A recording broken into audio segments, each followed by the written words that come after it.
All right, we're recording. So welcome everybody to class, and welcome back to those who've been here before. So today we're going to take our knowledge of the design elements and principles one step further because they also apply to graphics and environmental graphics. So the difference between those is one's 2D and one is a little bit more 3D. So environmental graphics, you can think about like signs and things that they shape the environment, but they're a graphic element. So they do come into play a lot with interior design. And they have their own principles, which are the four listed at the top here. Alignment, repetition, proximity, and contrast. So some of them are similar and some of them are new. But what we have here are examples of graphics where there's like something off about them. And there's no right or wrong answer, but you might feel that there could be a better way of communicating some of this information based on the graphic design principles. And so your task is to work on redesigning all of these, integrating alignment and repetition and proximity and contrast. And I have paper up here and there's some extra pens and markers over there. There are examples on the back desk that you're welcome to get up and walk around and see. And then just to review these, so the big one, that is the Redwood County Forestry. That is like a big sign that you would, if you walk into City Hall and there's like an event this way. And then the one below it, Ancient City, that is like one of those cardstock mailers that you would get in the mail. Like we always think of it as junk mail. And so they're advertising their store.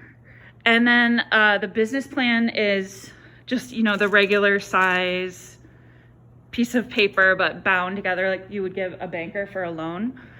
In the upper right-hand corner, that's a business card. And so I will just point out that the person's name is not Toad Hall. That is the company name. And then it's still a weird company name, but and then the one on the bottom right is just the front page of a newsletter with a few different headlines. So you can analyze them based on how are they, if you were to look at alignment and then look at Redwood County Forestry, how could integrating alignment in a redesign make it more understandable? So when you look at it, maybe you interpret the information better. It's more visually pleasing and you might know where to go. And the same with all of them. Proximity, so that could be like in Ancient City, some of that information is really close to each other and it like doesn't always, have to do, it's just like one big block of text, but each little line is different. So maybe looking at how to separate those, you can group them or see them differently.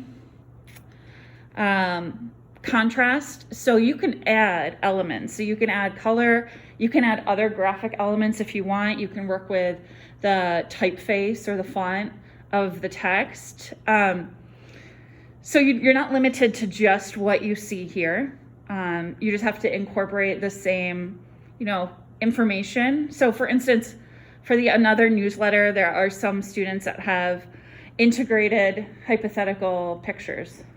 They're like spots where a picture would go. Same with, the business plan in Toad Hall. So we're going to spend most of the time today drawing and working on these. And I'll, walk around, we can talk about them, and then we can discuss them as a group. Because your assignment 2 for this class, which already has been posted, but I'm going to explain it today. It has to deal with graphic design and environmental graphic design, specifically with these 4 principles. And so there's also on eLearning the PDF of the lectures that I will record and put on YouTube this weekend. The PDFs are there. So a lot of them are just alignments on the page with definition and examples. So it's a really good reference if you're able to pull it up while you work on this, or even while you start thinking about assignment 2. I guess while I'm recording, are you fine with me telling you what assignment 2 is now? So assignment 2 is providing you with a list of 10 design elements and principles that are more focused on graphics and wayfinding, which is the psychological interpretation of how we get through space.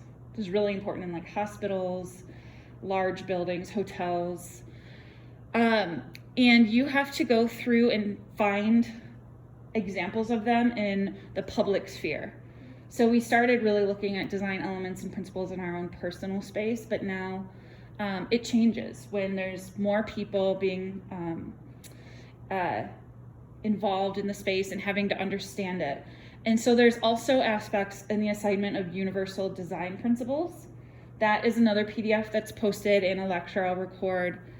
And universal design is design that tries to consider everyone's needs. So there's pros and cons of that.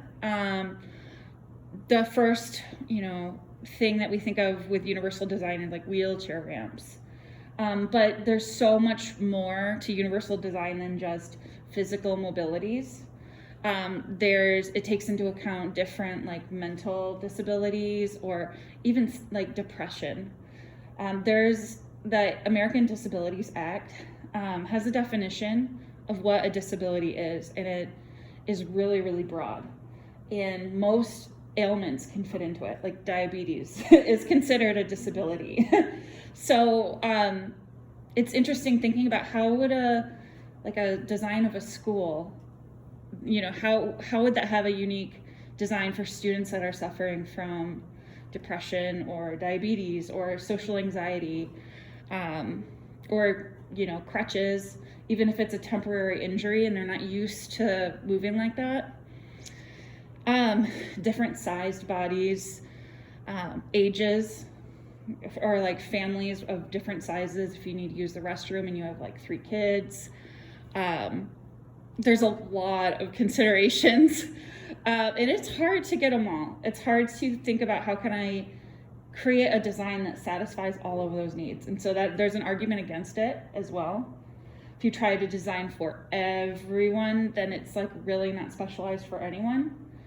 But it also has some, benefits, because there are some considerations with space that when you think about them, it does have a benefit for all people. So thinking about how can I make sidewalks more accommodatable for strollers and people with families. The sidewalks, believe it or not, were originally designed so people could walk to work. And when they started being designed more in the United States, that was like single men, leaving their houses. And so it was designed for the size of like a single man. But now we have all different types of people using those same sidewalks that already exist. And so really, as an interior designer, more often than not, you'll be redesigning environments and updating that based on social needs, because even as time goes, we'll find more ways that we can accommodate people. And right now there's a huge consideration with gender, and more even like your gender identity and your biological sex. So those even have overlaps in the environment as well. Like for instance, I'm just saying like facts I know now from my research. I found the scariest place for like non-cis people to walk by are high schools. It creates a huge form of anxiety because the most violence that occurs to that demographic is from high school boys groups. And so a lot of people avoid walking by high schools because of that. And the same applies with interior environments too. So you start to see how different groups of people use different spaces differently. So somebody with a wheelchair might have to go around to the back of the building to get into it, or somebody with a stroller might have to find an elevator that is not like in the primary atrium. And so, but everybody else would just use the visual stairs. And so it starts impacting how people, how, like the social hierarchy of people. And so as designers, we can impact that. And graphic design is a huge part of that. We do a lot of graphic design in like how we brand spaces. We do need to think about that. But we also create the visuals that go into the environments too. So you've probably seen like really unique bathroom signs instead of the typical or wheelchair signs.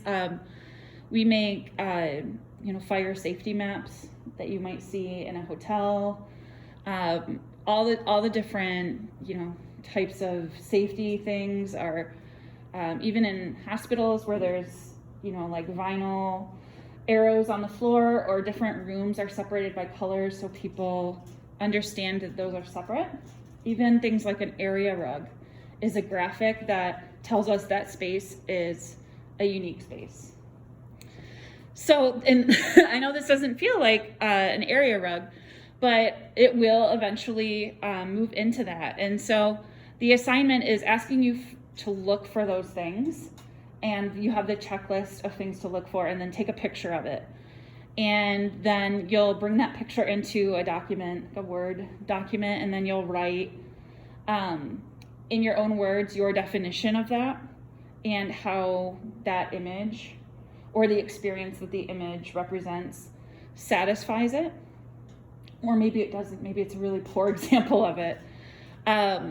So for instance, an example of proximity could be usually when you enter a building, and it's this way in this vestibule here, is you see a fire extinguisher, a fire pole, an exit sign, and a map of where to go in emergencies. Those are usually grouped together so that people understand they can get all of their safety information there. And they're usually put in certain spots of buildings because we generally, just from being humans and experiencing the environment, we naturally go to those areas to look for that information. So, where that information is located in a school is different than in a corporate office or even, the mall kind of thing. So it's a lot of psychology that goes into environmental graphic design and wayfinding. And so also with assignment 2, in addition to the 10 pages, you'll include a terminology page in the back, just going over any special design language you used that might not be privy to people that aren't studying design. So like the word wayfinding or environmental graphic design in general might be something that needs to be clarified. And you'll realize when you write about space that you'll start using these words. And so starting a terminology page makes our work accessible to others as well. So, yeah. And I will also go through the assignment page by page in its own recording as well. But I thought just giving what to expect. And I'm saying the assignment is due in 2 weeks, but I said that to the group that I met with on Monday. So 2 weeks is different for, every group. And so I'm going to, and I'll see different groups on different days. So I might not see you guys for intro next week unless you pop into another section. And then we wouldn't be able to talk about, your progress and if you're having problems. And so yours might be due like the next time we meet. So which is 2 weeks so it's 2 weeks every time we meet. Yeah. In the assignments, how you can put like the clock from up and when is it due? Mm-hmm. Could you do that? Yeah. If that's okay. Yeah. Because sometimes it's like, we have a lot of assignments, it's hard to remember what it is. Yeah, so everybody's receiving the same assignment, but Yeah. there's 6 different classes, so everybody would have a unique assignment page with the due date then. Okay. Yeah, no problem. Any questions about the activity so far? And then we'll get together afterwards and talk about them and go over them. The online resource that you were saying, was it online? That kind of. Oh, yes. Yep. If you go to content and lectures, Yeah. it's just the PDFs of them right now. Also, the environmental graphic design, is it in the book? Because the chapter 4 was just like about Color. Yeah, and color is a big part of it, and we're going to start moving into that territory. It should be in the like back, but I don't think that it specifically mentions environmental. It's kind of a supplement activity. It does, and it probably talks about wayfinding and graphics, and they might actually use a different term. I'll check on that. But yeah, this is also information that's supplemental to the textbook, but supports it. So, yeah. Good question. Now I know you read the chapter. Because I was reading, I was like, am I reading the wrong chapter? That's why I was like... Yeah, yep. I've actually found, now that we're recording, I've heard from a few students that they're having trouble finding the Munsell book. Have you had trouble? Do you guys all have it? I found the Munsell book. I had trouble finding the other one. Okay. It wasn't at the bookstore. I just need to order it online. Okay. Okay, because the Munsell book is a workbook.